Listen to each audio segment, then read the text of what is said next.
Okay, so basically this chapter is about trade. Now, what is trade? Trade is any activity that involves the buying, selling, or exchange of goods within the country or between two countries. Usually the buying and selling of goods or services. What we say that if a person is buying the services means that if a person goes to a doctor, the doctor treats that patient, that is selling of the services. That is also trade. Right. If you go to a shop, you buy certain products, the shopkeeper is selling the good, you are buying the good, that is also trade. So the buying and selling of certain goods or services is called as trade. Trade is of two types.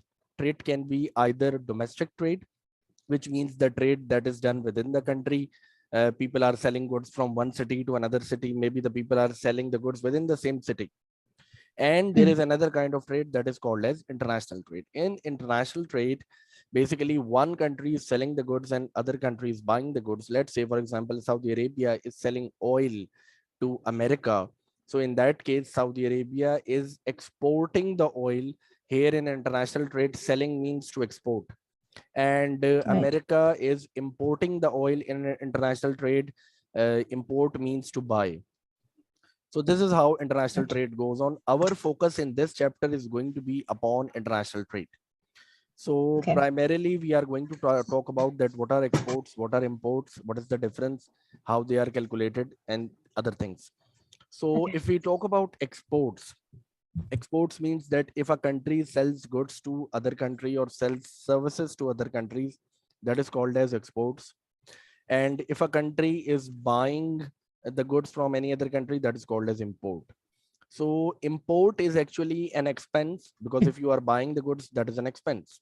And export is something revenue for the country or income for the country. So export is something good and import is something a burden. Right. So the higher the exports of a country, the better is going to be the prosperity of the country. And the higher the imports in a country, the worst is going to be the situation of that country because a lot of money is going to be spent upon the goods being bought from the other countries. If Mm. we talk about the goods that are exported and imported in Pakistan, so primarily agricultural products, including rice, cotton, garments, towels, meat, fruits, spices, fish are the products which are exported out of Pakistan. You need to remember any two or three products, the names of any two or three products. That is important from examination point of view. Moreover, if we talk about the imports, for imports, Pakistan is importing wheat on a large scale just because of the increasing population. Milk and other products Mm. made out of milk are being imported. Dry fruits, spices, certain spices which are not available in Pakistan are imported. Machinery, aircrafts, mobiles, computers, agricultural machinery, all of these things are imported on a large scale in Pakistan. So yes, again, you need to remember the names of any two or three goods which Pakistan is importing. Also, the petroleum products and other motor vehicles, etc., are also being imported into Pakistan. And sports goods is a huge export of Pakistan. In order to measure the balance, in order to record the imports and exports in a particular country, we use an account to record all the imports and exports that have occurred in a particular country. That record or that account is called as balance of payment. What is a balance Mm. of payment? Balance of payment is a systematic record of all the economic transactions that occur between that is the residents of the country, that they buy the goods and they sell the goods. That is balance of payment records the imports and exports, total imports and total exports of the country, whatever they are recorded by the balance of payment. So if we want to check that if a country such as Saudi Arabia or Pakistan, how much of it has exported and how much of it has imported, if we need to check Mm. this stuff, then we need to refer to the balance of payment of that particular country, and we'll be able to find out that how much of the goods have been exported and how much of the goods have been imported. Clear? Okay. Yes. Acha ji. Moving on further, there is another thing which is involved in trade, that is called as balance of trade. Now, balance of trade is actually calculating the difference between the imports and exports of goods that occur in a particular country, which means that whatever goods are being exported out of a country and whatever goods are imported into a country, the difference is going to be calculated. And we are going to check that either the exports were higher or the imports were higher. If the exports are higher in a country, let's say, for example, if the exports were higher and the imports were lower, so what does it mean? Does it mean that there is more revenue and less expense? What do you think? If the exports are higher and the imports are lower, so what does it mean? Does it mean that there is more revenue and less expense? Yeah, it does. Exactly. So it means that the Yeah. situation is going to be called as positive situation, or what we call it as the positive balance of trade, or there is another term used called it as the trade surplus. Trade surplus also means that there is positivity or the exports are higher than the imports. However, if the imports are higher in a country and the exports are lower, in that case, what is going to happen, that the expense of the country is higher and the revenue is lower. So is this situation going to be positive or negative? What do you think? The expenses would be, Higher and the income is lower. then it's not. It will be negative, isn't it? Yeah, it's negative.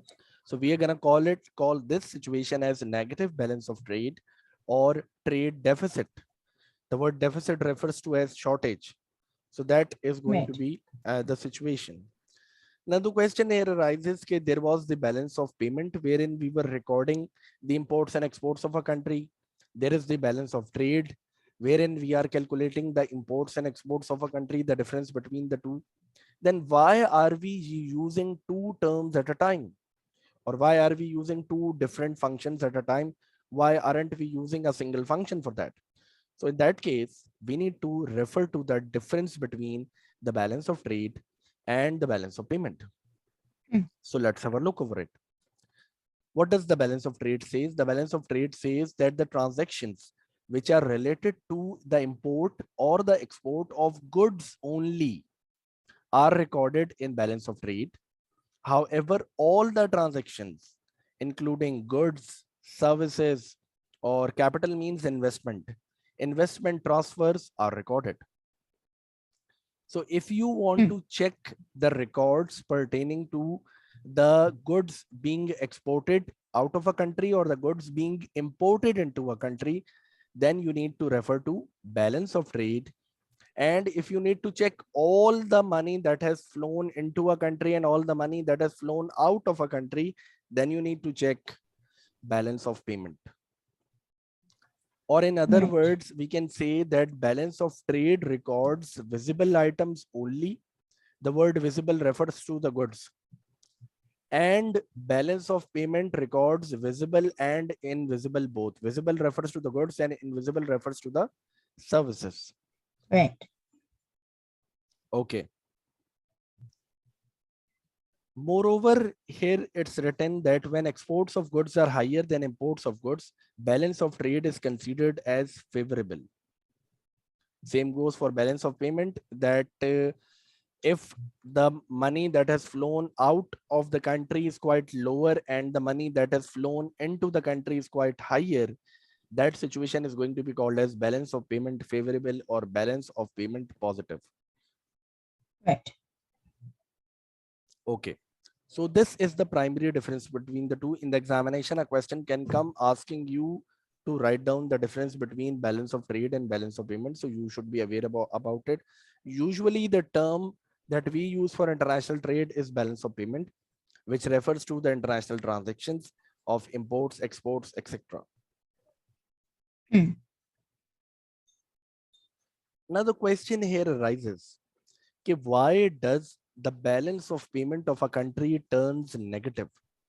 Balance of payment turning negative means that the imports are going to be higher and exports are going to be lower.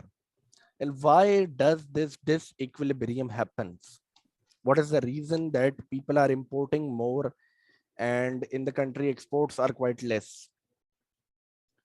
So the first and the foremost reason is that if the quality of goods that are available locally is quite low, then definitely people are going to import goods. So that is going to increase the imports. If the prices of the goods available locally are quite high and the prices available abroad are quite low, then definitely the people are going to purchase the goods from abroad. Right. If the Yeah. taxes on imports are quite low, imports of the country are going to increase. Moreover, if the exporters are discouraged by imposing high taxes on exports, then definitely the people are going to be reluctant and they are not going to buy the exported goods, or they are not going to export goods because if there is going to be high taxes on exports. Moreover, natural causes such as floods, earthquake, if they occur, and due to which food shortages occur in a country, all the agricultural products and other food stuff is destroyed, then definitely the people need to import lots of goods, and that is going to cause the balance of payment in disequilibrium. Right. There are some social factors as well, such as changes in taste and preferences. At times it happens that the taste of the people, the preferences of the people, they change with the passage of time, and they stop liking the locally produced goods and they prefer to have international goods. In that case, there is going to be a negative balance of payment. Hmm. Okay. Now the question here arises, if there is a negative balance of payment, what Yeah. is the procedure of correcting it? How can we correct a negative balance of payment or a balance of payment deficit? What we call is, how can we correct it? So there are a few measures that the government can apply and that can be used to correct a balance of payment deficit. The first and the foremost is to reduce the prices of locally available goods. If the prices of the locally available goods is going to be reduced, then definitely people won't be buying imported goods. They'll be buying the locally produced goods. Right. Another important step can be to increase the taxes on imports. Like the government of Pakistan has done that, it has increased the taxes on imports up to 200 times or 200%, what we call is. So due to this hype in taxes, and now people are reluctant in importing goods and the imports have been reduced. Also, there is a method that the imports can be reduced by improving the quality of the local made goods. If the locally made goods are not of good quality, and what if the government focuses on improving the quality of the locally available goods, then definitely the people aren't going to buy those goods, and the people are going to people aren't going to buy imported goods. The people are going to buy local goods. There are several other procedures as well, such as a quota system. What is a quota system? Quota means fixing the quantity. If the quantity for imports is fixed, let's say for example that the government has fixed the quantity that in a particular month only three cars can be imported into the country. So that is going to restrict the imports and is going to reduce the quantity of imports and is going to help the government in improving the balance of payment deficit. Export promotion schemes, that is providing the exporters with benefits, reducing the taxes on exports, can help the traders to increase the exports, and that can help to improve the balance of payment. Acha, there is another concept that you need to understand is about the devaluation of currency. If you have heard, there is an exchange rate kind of a thing that if you exchange dollars for Pak rupees, then there is a rate that you need to give. If you exchange Saudi Riyal for Pak rupee, then there is a rate. Yeah, there How is. exactly, how is this rate determined? is basically because of these imports and exports. If the exports of a country are higher, it means that everyone across the world is buying the goods from that particular country. If everyone is buying goods from that particular country, then the payment needs to be made in the currency of that particular country. Let's say, for example, everyone across the world is buying goods from America. So everyone needs to pay to America in dollars. If everyone wants dollar for the payment to America, then the demand for dollar is going to increase. And if the demand for dollar is going to increase, the value of dollar is going to increase in the market. Let's Right. say no one is buying goods, or the exports of Pakistan are lower, no one is buying goods from Pakistan. If Right. no one is buying goods from Pakistan, then the currency of Pakistan is least demanded. If the currency of Pakistan is least demanded, then the value of Pakistan's currency is going to decline. Yeah. So this is something, the difference between the two. Moreover, there is another thing that you note down, that you need to remember, is about the difference between GDP and GNP. GDP is, the full form of GDP is gross domestic product, and the full form of GNP is gross national product. GDP, the term refers to the production that has been done locally in the country. Whatever production has been done in the country locally is called as GDP. The total of all the production that has been done in a country during a particular year is called as GDP. And if you talk about GNP, then GNP is the total of all the production done locally, as well as the revenue that the country has earned from other countries is going to be added, and is going to be called as GNP, gross national product. If you need to Right. calculate GNP, then it is going to be GDP along with the income from abroad. That is, whosoever belonging to Pakistan, if is residing in other countries and is sending the money back to Pakistan, if Pakistan is doing exports and is earning, or whatever are the international incomes of Pakistan, are going to be added in the GNP along with the local production. Mm. However, if you need to find out GDP, then you need to subtract the income from abroad from the GNP, and that is going to be an answer for the GDP. Okay. So that Okay, is, I'm just gonna have my mic mute. okay. So that is the primary difference between GDP and GNP. Moreover, we need to talk about the problems that are going to occur due to trade deficit. Trade deficit means that what if in a country negative balance of payment has occurred? Negative balance of payment means that in a country imports are way higher as compared to the exports. Then in such scenario, what are the problems that are going to occur to that country? So if imports are higher, then no one is gonna buy the locally made goods because everyone is importing goods. In that case, the local businesses will shut down. If the local businesses are going to shut down, then unemployment is going to occur.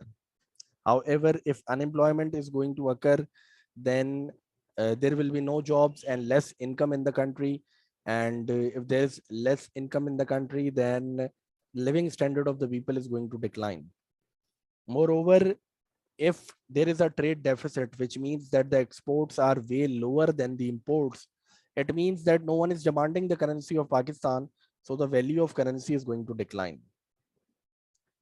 And the declining currency of value also indicates or is connected to the decline in the export sector. Moreover, the thing is that if the goods are being imported into the country, and let's say, for example, those goods turn out to be expensive, then in the country, inflation is going to occur. Inflation means a situation when the prices of the goods turn high. So if the prices of imported goods they go up, then definitely inflation in the country is going to occur. So these are some of the common problems that will occur due to a trade deficit if it is being faced in the country. Clear? Yes, clear. Okay. In order to promote exports in the country, what the government has done, that the government has um, specified the areas near to the coast as the areas where only the people who are going to establish export oriented industries are allowed to open the industries. This allows them a reduction in their transportation cost, because if they are manufacturing the product near to the port, then they can directly transport it to the ship and it can be exported. Such areas which have been marked by the government are called as the export processing zones, and the purpose is to facilitate the exporters so that the exports in the country they increase and the balance of payment turns positive. So export processing zones are the areas designated by Pakistan's government near to the port, usually in order to increase and improve the exports of the country. Its main objectives are accelerating industrialization and increasing the volume of exports so that the investors they initiate more export oriented industries, because in order to increase the exports more industries are needed which promote or which produce export goods, the goods that are going to be exported. So the areas near to the port are being specified by the government that these are the areas wherein only the industries that are going to export are going to be opened. No other industry is going to be opened. So this is something about the export processing zones.